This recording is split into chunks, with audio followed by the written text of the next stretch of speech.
You wake up with a weight on your chest, not from failure, but from saturation. Too many voices, too many faces, too many updates on lives that are not yours. Stay with me, because by the end of this, you won't just stop comparing, you'll start dominating in silence. You didn't start the day in your body. You started it in someone else's, on their page, their platform, their perfect post. You swallowed their morning before you tasted your own. You measured your value before your feet hit the floor. And what was the metric? Someone else's highlight reel, their wins, their followers, their life update. And so before you've even taken your first breath in solitude, you're already behind, already in the red, already scrambling to catch up with people you were never meant to race. That's the poison. Comparison isn't just a thief of joy, it's an assassin of purpose. And worse, it's disguised as motivation. You think you're being inspired, you think you're studying success. But what you're really doing is trading focus for fantasy. You've built an altar to their momentum and forgotten your own steps. You've become fluent in their timelines while becoming illiterate in your own. And it's not your fault entirely. This system is designed to distract you. You were born into a world that worships spectacle, that rewards noise, that monetizes envy. It keeps you looking outward, because the moment you look inward, you become dangerous. Because the moment you focus on your own lane, you realize how much ground you could have covered had you not kept looking over your shoulder. You realize how much of your power was left dormant, not due to lack of talent, but due to leaking attention. You've been watching others with Olympic-level focus while your own vision starves in the background. Every hour spent watching them build is an hour stolen from your own foundation. And here's the brutal truth. No one is coming to stop you from wasting your focus. The world wants you distracted. The algorithm is built to keep you engaged with other people's lives, so you never master your own. And what happens when you try to stop? Withdrawal, FOMO, that tight ache in your chest that says, but what if they get there before I do? That's the lie. That's the delusion of urgency imposed by comparison. You act like your destiny is on a countdown, like someone else's win means your delay. It doesn't. Their timeline is irrelevant to your truth. Their success doesn't crowd your lane, it doesn't even touch it. But you've let it. You've opened your gates so wide that now your identity is infested with other people's data. Their opinions, their aesthetics, their milestones. And now, you're exhausted.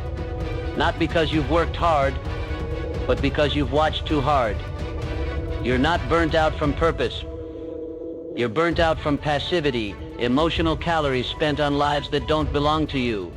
You know it too. In the quiet you feel it. That slow-burning guilt, that inner voice asking, what did you build today? And you deflect. You call it learning. You call it research. But if you're honest, it's procrastination disguised as preparation. Because deep work requires silence. It requires confrontation. It requires looking at your own unfinished work and deciding to finish it without applause. But that's harder than scrolling. It's harder than comparing. Because scrolling offers the illusion of movement. It feels like momentum. It gives you the dopamine without the discipline. But it doesn't give you growth. Not real growth. Not the kind that makes you formidable. Not the kind that builds empires in silence and reveals them only when complete. And here's the pain underneath it all. The fear that you're not enough on your own. That your story isn't compelling. That your pace is too slow. That your quiet grind won't be noticed. So you borrow someone else's noise. You wrap yourself in their rhythm and try to dance to their beat. But it never fits. Because it was never yours. And that's the root of your restlessness. You're exhausted from chasing alignment in someone else's architecture. You were born to build, but building requires focus. Not scattered, shallow focus, but obsessive internal focus. The kind that feels boring. The kind that gets no likes. The kind that rewires your brain to love the process more than the praise. And that kind of focus, It's rare. That kind of focus makes you unstoppable. Because once you stop watching, once you stop comparing, once you commit to your own blueprint with brutal tunnel vision, you start to rise quietly, consistently, powerfully, and people will notice. Not because you shouted, but because your results will echo louder than your distractions ever did. That's the shift. And it begins the moment you choose to cut the noise and listen to yourself again. You don't just wake up one day and stop comparing. It doesn't work like that. The brain doesn't delete habits, it replaces them. And if you've been feeding it the lives of others for years, don't expect silence to feel safe. It won't. At first, it'll feel like starvation. You'll reach for your phone, you'll crave the dopamine hit of someone else's success, you'll panic when you're not updated, not watching, not tracking the competition. But here's where everything pivots. You stop consuming and you start constructing. You stop being a spectator of other people's victories and you become the author of your own. That's the shift. It's not cute, it's not trendy, it's surgical. You take your energy back, not with inspiration, but with intention. You stop outsourcing your attention to strangers and start using it to build something that'll outlast their next post. Because here's the truth. They're not ahead of you, they're just louder. And when you stop measuring volume and start measuring vision, everything changes. But how do you stay committed to that internal focus when the world trains you to seek validation? You don't try to ignore the noise, you replace it with something deeper, something ancient, something unbreakable. You anchor yourself in process, in solitude, in excellence that's unseen. You fall in love with the craft. Not the credit, you become the person who builds so silently that when your results speak, they sound like thunder. This is where you leave the herd. This is where you become undistracted. This is where your presence stops reacting and starts commanding. And if you want proof that this shift works, look no further than the lives of those who made focus their god. Let's start with Nikola Tesla. While others were chasing fame, he chased mastery. While the world buzzed around Edison's bravado, Tesla built in the dark, obsessed, detached. He said, "The present is theirs, the future for which I really worked is mine." He wasn't just inventing, he was disciplining his mind to ignore applause. He focused so intensely that he tapped into frequencies no one else could hear. Because deep work isn't glamorous, it's spiritual. And that kind of focus rewrites history. Or look at Leonardo da Vinci.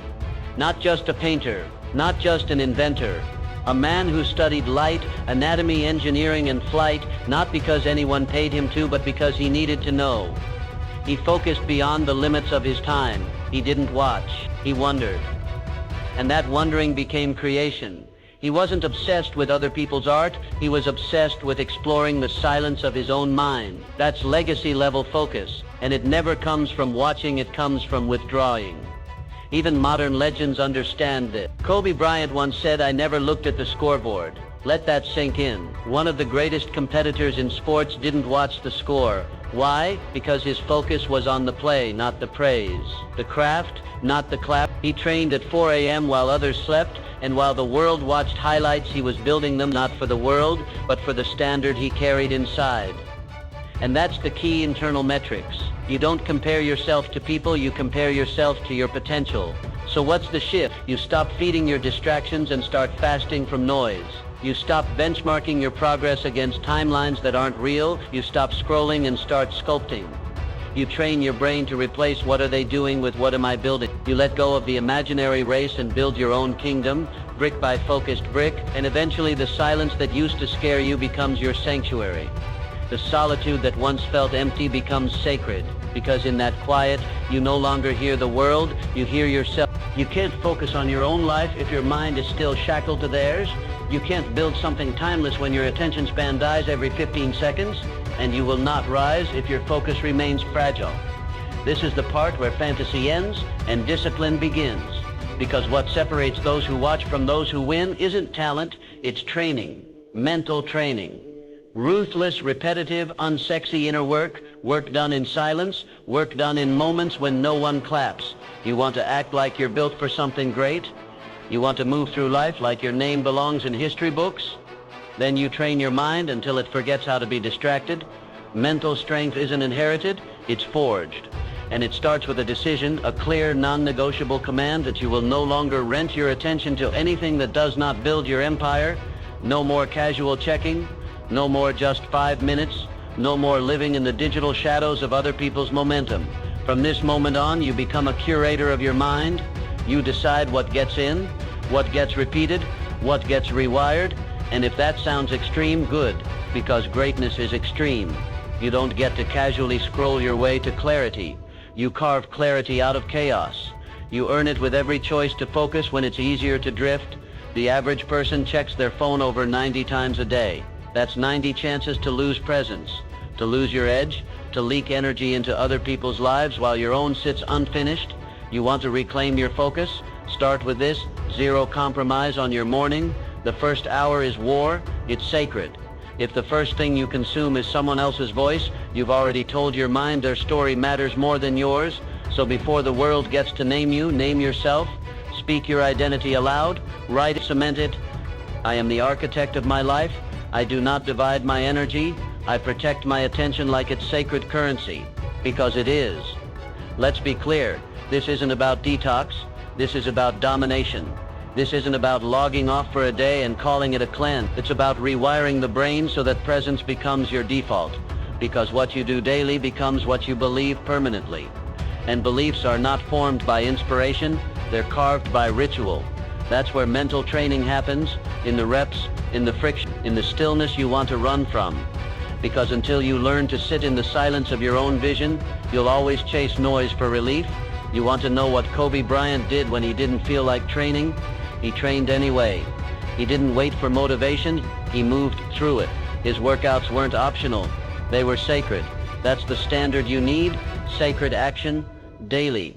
No matter the mood, no matter the weather, no matter the likes, because your identity is formed when you keep a promise after the emotion that made it is gone. And when your mind realizes you're the kind of person who follows through, who doesn't negotiate with weakness, it adapts, it aligns, it obeys. Look at Nikola Tesla.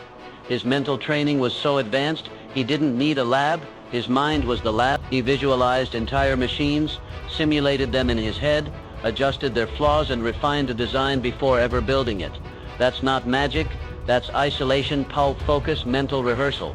That's inner engineering, and you have access to the same power if you just stop escaping your own mind. Tesla didn't waste his mental bandwidth chasing applause. He didn't care who was trending. He cared about truth, and truth only speaks in silence. You can't hear it if you're drowning in noise. Same with Leonardo da Vinci, a mind that belonged to no era. His journals weren't for followers, they were for legacy. He studied shadows, veins, flight, geometry, not because anyone asked, but because he needed to know, and that knowing, that fire to understand, it was forged in solitude. It was trained by deep observation, by letting his curiosity breathe without distraction. He focused so deeply that centuries later we still haven't caught up to all he left behind. That's what happens when a human being becomes undistracted. Their work outlives their lifetime. And what about you? Want to rise? Then eliminate your mental bleeding. Audit everything. What are you letting in? What are you watching? Who are you listening to? Are you feeding your mission or starving it? You are not neutral. Every scroll, every conversation, every wasted hour is either a deposit or a theft from your future.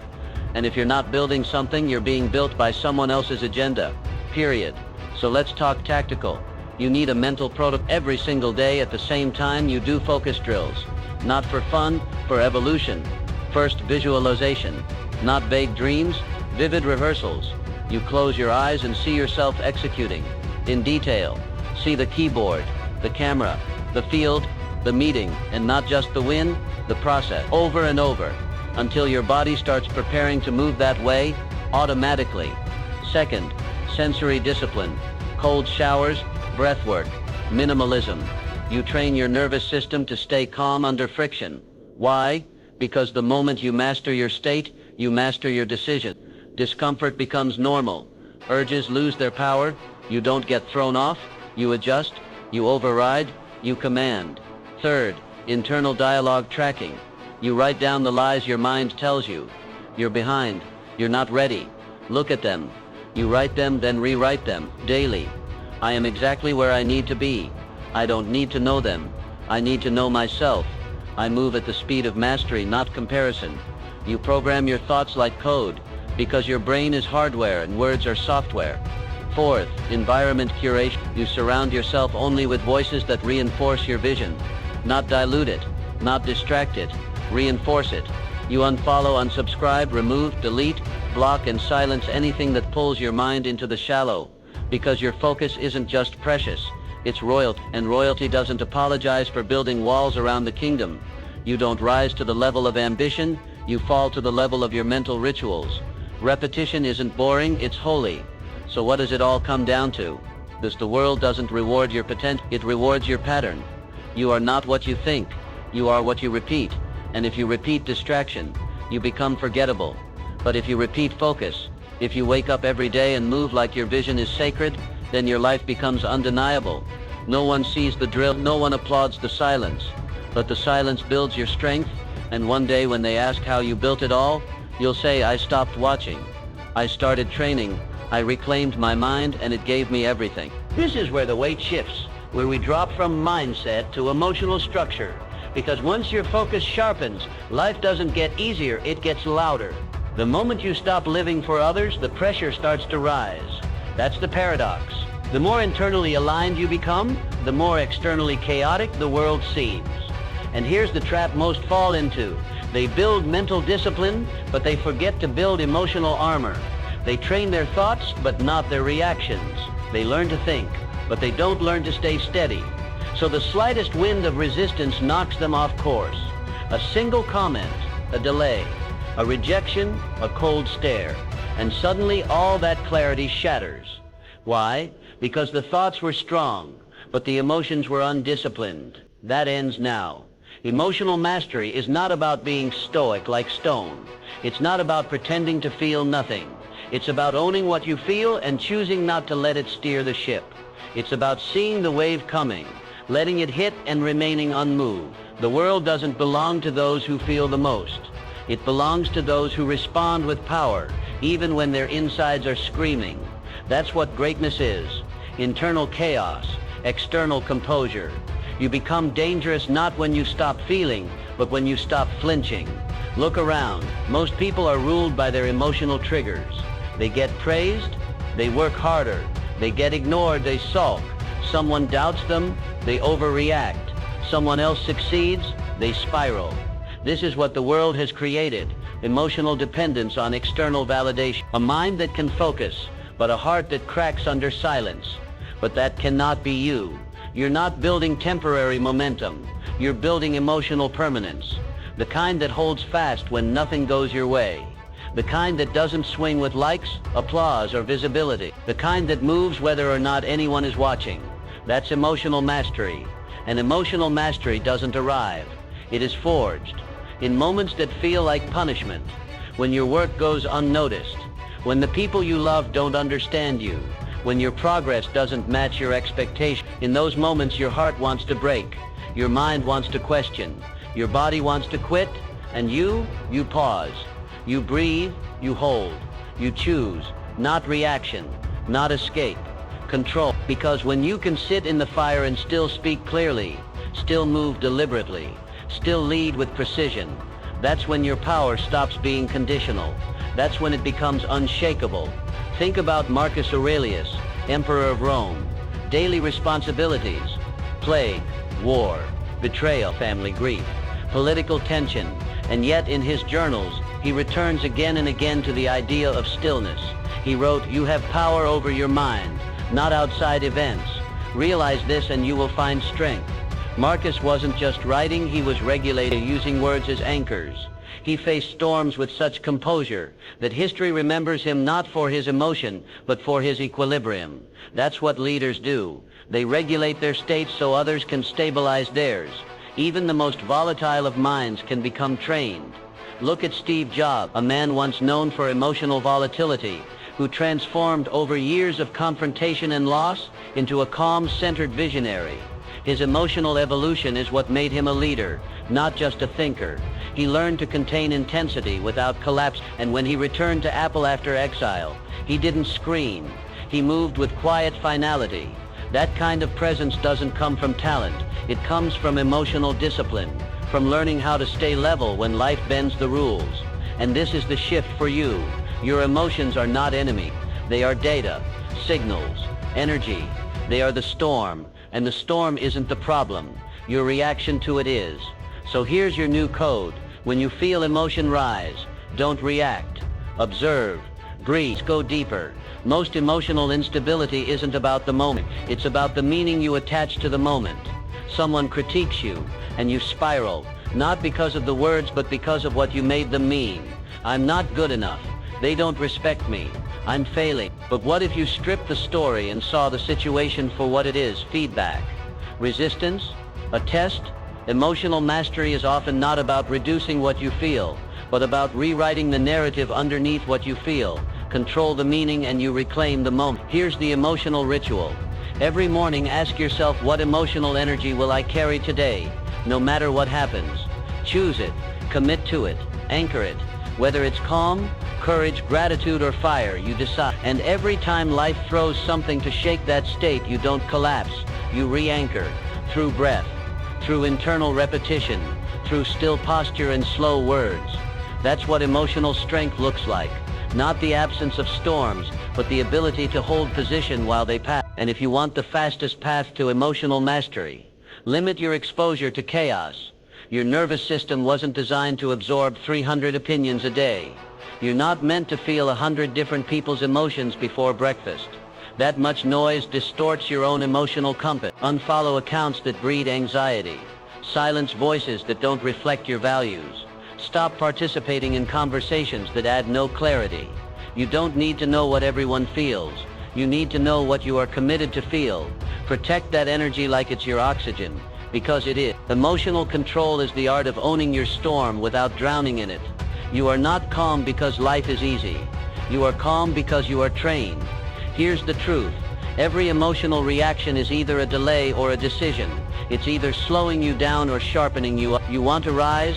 Then you cannot afford to be pulled into chaos that doesn't serve your mission. You cannot afford to be unstable in spirit. People who master their emotions master their path, because they're no longer reactive to life, they lead it. So the next time life slaps you in the face, smile. Not because it didn't hurt, but because you were trained for it. Because pain doesn't control you. You control your response. Because you've built an inner fortress. Because you can feel everything and still choose the path. That's the edge. That's the discipline. That's emotional mastery. And when the world sees that, when they see that you cannot be rattled, they follow you, they trust you, and you become more than focused. You become formidable. Let's zoom out now.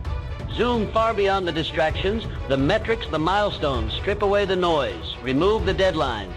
Let's stand at the edge of time and ask the only question that really matters. What will remain when you're gone? Not your possessions, not your achievements, not the numbers on your screen, but your impact, your fingerprint on the fabric of the world. That's legacy. And it's not a word for the old or the dying. It's a mindset for the dangerous. The ones who live every day with a long view lens. The ones who know, if I keep reacting to noise, I'll leave behind nothing but echoes. But if I build in silence, if I focus with vision, if I move with intention, I will leave behind architecture. Legacy is not some poetic idea. It's practical. It's the design of your life stretched across time. It's how many people get free because you stayed focused. It's how many lives shift trajectory because you had the discipline to say no to distraction and yes to mission. Legacy is built in the decisions no one sees. The moment you rise early to sharpen your mind while the rest of the world sleeps in softness. The moment you choose solitude over validation. The moment you choose alignment over applause. Because you're not building a moment, you're building a movement. But let's be clear, you can't build legacy while living in comparison. You cannot scroll your way into significance. Watching other people chase their dreams will not help you leave your mark. Legacy is born when you focus entirely on your path, not theirs, yours. And that kind of focus, that's a threat to a distracted world. That's why they try to shake you, why they mock the quiet builder, why they try to tempt you back into the crowd. Because your stillness reminds them of their own chaos. Your clarity exposes their confusion, but you don't bend. You keep building because you're not living for claps, you're living for continuity. Look at Muhammad Ali. His legacy wasn't just about boxing, it was about what he stood for outside the ring. He sacrificed titles, years of his career and global popularity because his conviction was greater than his comfort. And now, his legacy is etched not only into sports, but into justice, into culture, into courage itself. Why? Because he didn't need the world to approve before he moved. He didn't wait for the perfect time. He acted from principle and legacy followed. That's what happens when you live by internal law. You stop chasing the moment, and the moment becomes you. Then there's Leonardo da Vinci, the man who saw the world centuries before it caught up. He left behind notebooks filled with designs and ideas we still don't fully understand. His work wasn't built for trends, it was built for timelessness. That's legacy thinking. You don't write for today, you write so that generations from now someone finds your words and remembers themselves more clearly because of you. You don't build for speed, you build for significance, and significance never fades. Steve Jobs, his legacy is not the iPhone, it's not the Mac, it's the idea that beauty and technology can live together. That precision and vision should be non-negotiable. That what we create should not just work but feel right. He built with the mindset of permanence, not because he wanted to be remembered but because he refused to be mediocre. And that refusal changed how the world touches its own ideas. That's what legacy does. It embeds itself in culture, quietly, relentlessly, permanently. And then there's you. You might not have a platform, you might not have a title, but you have a timeline. You have a soul that stretches beyond deadlines. You have a mission.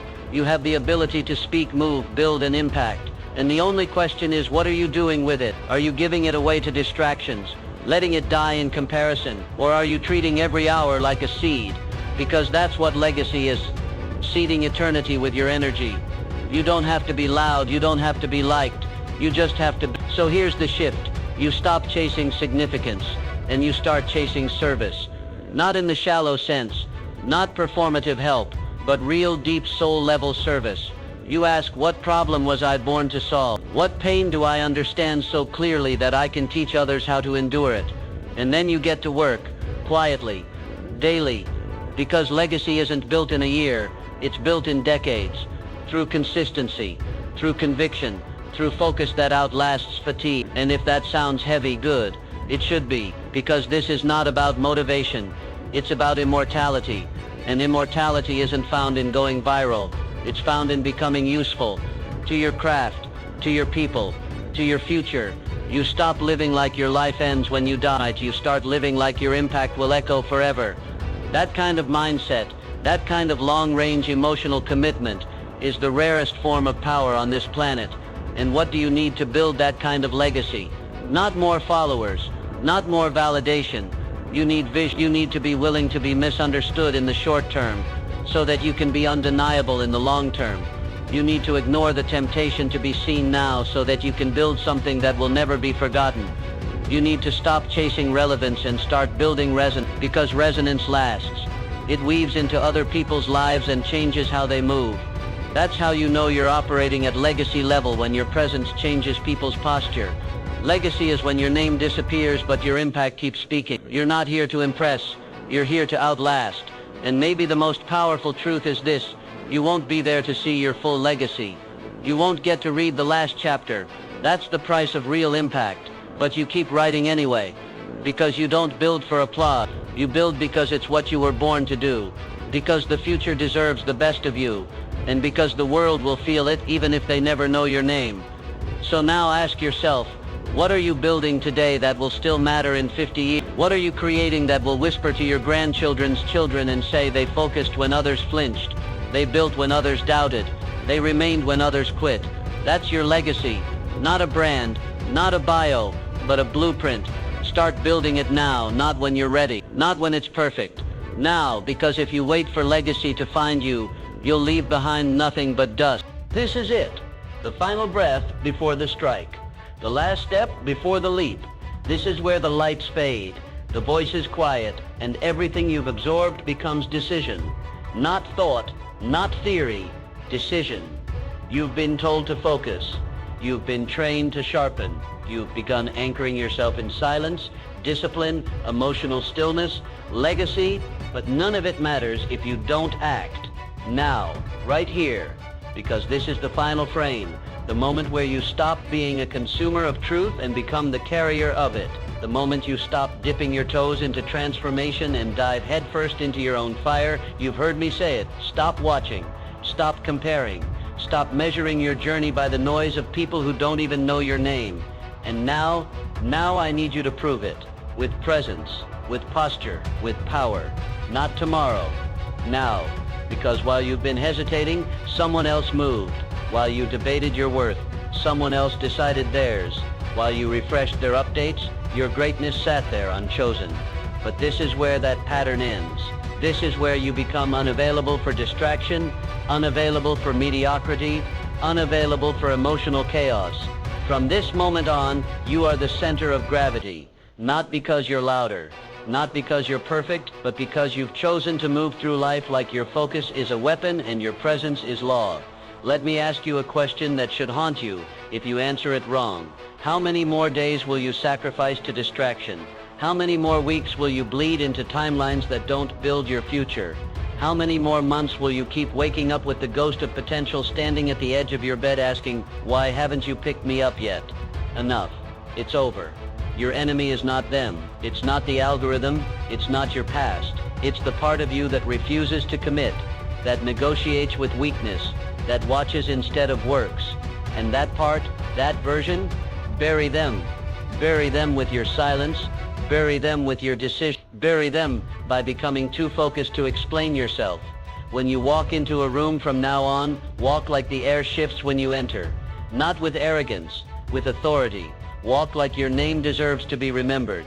Like your presence is aligned with generations of builders before you. Like you're already being studied, because someone will. Someday. You'll be the reference, the story, the myth, but only if you act like it now. Think of Muhammad Ali again, not just in the ring, but in front of the cameras. I am the greatest. Not a request, a statement. Not for applause, but for alignment. That identity wasn't given, it was claimed, and it echoed through history, because he lived it before they believed it. You want to be remembered? Start acting like you already are. Think of Marcus Aurelius, a man who ruled empires with a calm heart and a still tongue. He didn't react. He responded. He didn't chase glory. He embodied it. He led from silence, from substance, and his words still stand, not because he sought legacy, but because he carried himself like he was already a part of it. Think of you, right now, in this frame. Are you going to step back into the noise, back into old habits, back into comparing, checking, reacting, or are you going to rise with finality, with stillness, with focus that borders on divinity? Because that's what it takes now, not casual action, but identity-level decision. The decision to walk like you own your life. So here it is, the dare, the challenge, the final frame. Wake up tomorrow and speak to your life like it owes you everything you've bled for. Train like every hour is sacred. Build like you'll never get another shot. Move like your children's children are watching. And silence every voice, internal or external, that tries to shrink you back into a life you've already outgrown. Because when you stop comparing, when you focus with finality, when your mind is anchored, your emotions are disciplined, your vision is immortal, you become inevitable. And no one outruns the inevitable. Now, let the world fall away. Let the tension in your chest release. Let the muscles behind your eyes soften. Because this part isn't for motivation, it's for reprogramming. This part is not meant to inspire you in the moment. It's meant to redefine you at the core. What you hear next is not just language, it's a code. And if you play this again and again, especially at night when your conscious mind quiets and your subconscious opens, these words will start to sink. Not just into memory, but into identity, into instinct, into the roots of who you are. Breathe. Close your eyes if you can. Let your body become still. No distractions, no screens. Just this, you and the truth. Repeat after me, internally or aloud. Let every phrase become a seed. I do not chase their pace. I do not measure their life.